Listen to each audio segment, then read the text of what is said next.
I'll tell you about one career mistake which I deem to be the biggest mistake that I've ever done in my career. Was staying in a place long. I stayed in a place for a very, very, very, very, very, very long time. Though I moved to different positions, but that was the biggest mistake I've done. It's over familiarity.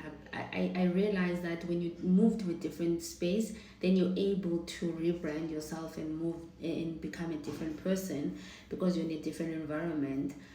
In terms of how you want to show up, people remember that have seen you starting off.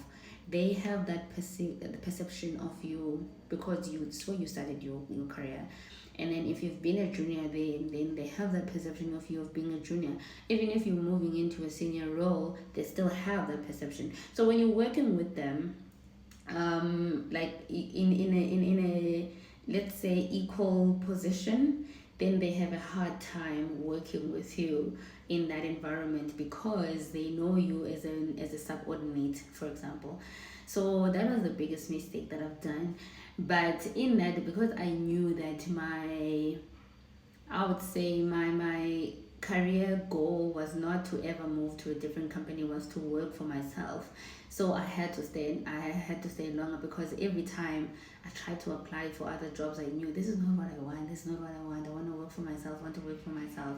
And that has kept me in the same space and not interested in actually exploring other places. But that is the biggest mistake. You're never gonna grow in one place. Now, I think if I'd stayed in Eastern Cape for all these years, I wouldn't have grown the way that I have. But I don't think staying in one environment, even if you're changing jobs, working with the same people, it's not going to push you to grow at your